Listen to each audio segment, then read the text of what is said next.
Hello and welcome back into the FCS Huddle. I'm Elliot Schall with the senior editor for stats, the FCS senior editor for stats, Craig Haley, who's done a phenomenal job with the website FCS.football. We're just talking all FCS football. Great start to the season. Some real parity. I mean, we got the four-time defending national titles North Dakota State team that, they lost to Montana to start the season off. And then there's obviously some other teams that we've talked about, Eastern Washington, an 0-2 start. There's just a lot of parity right now going on in the FCS, and the polls have just they seem like they're going to be changing, week in, week out. Now, it's really wide open. Yeah, you can almost pick from a hat for number one at this point. I mean, North Dakota State did lose in their opening game.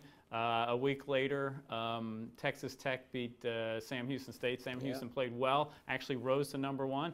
During their bye, Jacksonville State almost upsets Auburn, takes them to overtime. They move up to number one. It keeps changing, but hey, if that's what it's going to be, that's good for the FCS. I mean, it's really crazy, interchangeable. I mean, week in, week out, it's like even if you're anything can happen. It's really been a really fun season to watch. Now, if North Dakota State is truly a vulnerable team this year, I mean, this literally leaves the door open for pretty much any team, right? Yeah, I think.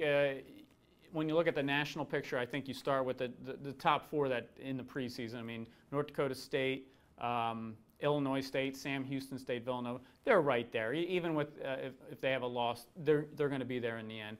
But I think there's a good 8 teams out there that are contenders in addition to those 4. I think everybody has a question. I think a question mark they have to answer. Current number 1, Jacksonville State. I mean, their league, the Ohio Valley Conference, does not have a good playoff history. No. You look at a team like Coastal Carolina, great program, emerging program, but can they get beyond the quarterfinals that they've gone to the last 2 years? The Big Sky always has powers, but do they play enough defense? I think it's wide open. It's just anybody's guess at this point. Yeah, and I mean, as I mentioned, obviously North Dakota State winning 4 straight titles and kind of, cementing themselves into a dynasty.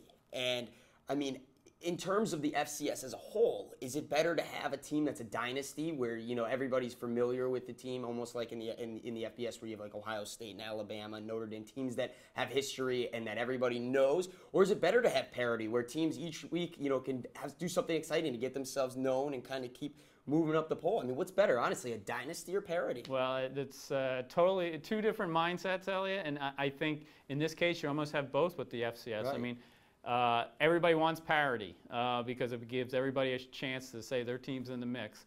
At the same time, I think it's great when there's a North Dakota State that's everybody's gunning for.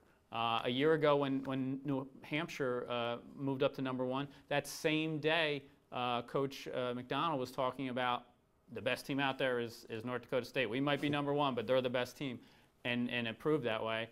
I think you have the best of both worlds here.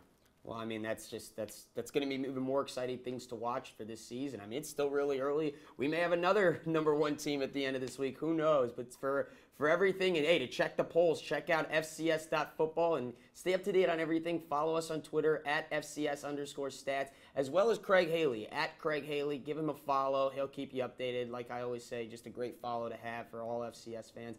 I'm Elliot Schall, and that's going to do it for us. Have a good one.